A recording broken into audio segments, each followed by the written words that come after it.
It's fair to say that for quite a long time now, players have been eagerly excited and waiting for news on Lollipop Chainsaw RePop, the full-on remake of the original Lollipop Chainsaw from the PlayStation 3 era.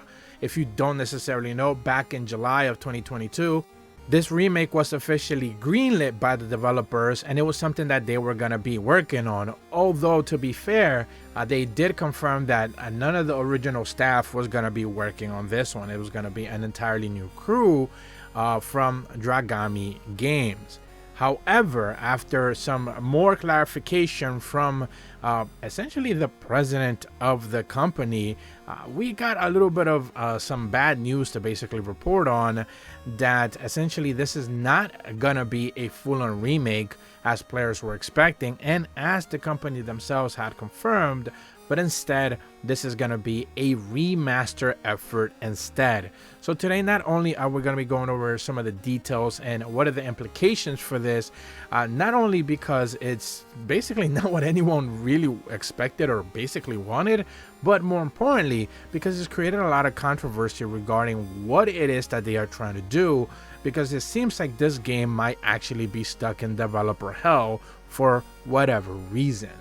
And for those who may not have played the original Lollipop Chainsaw, this was a PlayStation 3 era game that was something of a hack and slash action RPG type of game.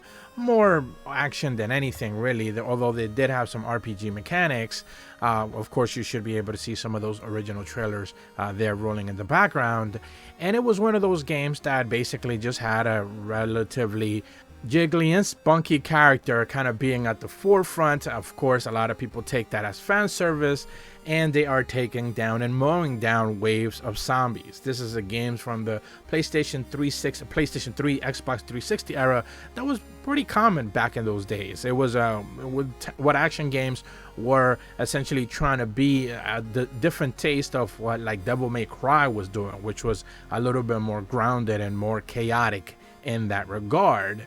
So when the entire remake got officially greenlit back in July of 2022, a lot of players were simply hoping that Dragami Games had the funding, the proper funding, to be able to get this game kind of like well taken care of, because it, while not necessarily selling well back in its original launch, it was one of those games that there's a lot of fans out there for it. It has been available in the Xbox 360 storefront, and now Xbox, since then, Xbox One and of course Xbox Series consoles, where you can buy it, of course, PlayStation storefront as well. But it hasn't necessarily, I want to say, aged all that well, both comedic wise and the tone of it, but also gameplay wise. A lot of those elements seem simplistic at this point. So players, when they're told that there's going to be a brand new remake, essentially, it gives people hope that they're going to modernize it with, modern game standards, not necessarily just visuals, of course, which is the first and foremost idea that people get in their head, hoping for a Final Fantasy VII remake type of, effort. But at the same time, they're also hoping for brand new modern techniques and gameplay mechanics that simply weren't, invented or available at that point in time. With then getting the confirmation that this is not, instead is going to become from a full-on remake to a just remaster, well, the parameters change quite a bit. And it's twofold, because originally players were hoping for, of course, brand new assets being remade for the game, of course, brand new mechanics being added in, of course, new music, new voice lines, new, even potential voice actors being included into this game, maybe a more robust experience, new game modes, new outfits, entirely just completely reworking the game. That is usually what a remake implies. Something, if you have been paying attention to, like for example the Persona 3 Reload situation that you see right now, where a lot of players are very excited for that, not necessarily because maybe Persona 3 is their favorite game, but because it feels and it looks like a completely new effort. It's not necessarily just taking the old assets, cleaning them up, and repurposing it and selling it again like they did just about a year before with the Persona 3 portable remake that they did, or remaster that they did for PlayStation, Xbox, PC, and Nintendo Switch, you're actually seeing that Persona 3 Reload is actually built from the ground up as a brand new game, and you can actually, it's one of those very clear tells. Not necessarily with the budget of like Final Fantasy VII Remake, but it is trying to do something different. A lot of people were hoping that Lollipop Chainsaw RePop was going to be one of those things, somewhere in the middle. Obviously not Final Fantasy VII Remake, budget, but at the very least, somewhere closer to Persona 3 Reload. And now we're just getting the confirmation that this is just going to be a straight up remaster. And with a remaster, what it essentially means is that they're taking the old assets and they're just cleaning them up. Obviously making some adjustments here or there, but don't expect any brand new mechanics, any new story content, any new game modes, or anything along those lines. And the reason why this is a bummer to a lot of people and is seemingly on social media getting crushed and becoming into controversy all on its own is because of the way players were expecting it to be handled. It seems like the publishers and the developers don't simply have the budget to be able to kind of like go all out. At the same time, there's still that nagging point that essentially the original publishers and original developers, and obviously even Suda51 not being involved in this one, and is getting a lot of like negative publicity now because of their newest decisions. So at the end of the day, obviously no new assets, no new music, no new storylines, no new DLC, no new changes.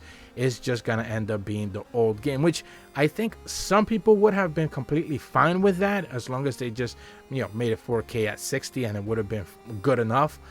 But with the original promise that it was going to be a full-on remake, and now seemingly being downgraded in the eyes of people, this is starting to become a little bit of a problem. So much so that, of course, people on social media are starting to talk. Maybe the developers are not necessarily too happy with the way that the project was going. Maybe they're just not necessarily talented enough to be able to handle the game without the original developers in tow to kind of guide them exactly as what it is that it is that they wanted. Maybe the original developers just simply knew exactly what to do with the assets provided into the game, and the new ones simply just couldn't cohesively mesh it all together. Whatever the story ends up being, and of course this is still ongoing and still developing, we're not necessarily sure what is going to end up happening with this game, and if it's going to even release at the end of the day, because you also have the situation where Lollipop Chainsaw RePop was originally set to release just this year in 2023, but just earlier back in I want to say August of this year, it got pushed to 2024.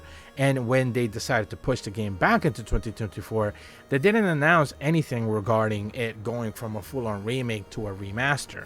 So it is one of those things where, like, ultimately a lot of players are kind of starting to piece it together and saying they were already delaying the game. They weren't necessarily being vocal about why they're delaying the game. Now we end up finding that it's not a remake but a remaster. And then there's going to be the talk about, well, what pricing structure is it going to be at? You can't ask for a full price game or charge a full price if it's just a full-on port with some tweaks and changes to the original. And what are going to be the actual differences between this and what you have seen, for example, on, again, the Xbox storefront or the PlayStation storefront or even the PC version of the game, where it's already readily available there. People have modded it, it looks fine, it runs well, there's no real issues, other than, of course, the promise of like maybe new story parameters, new game mechanics, new visuals, all of that, entirely new assets being brought in and revamping some of the game's mechanics.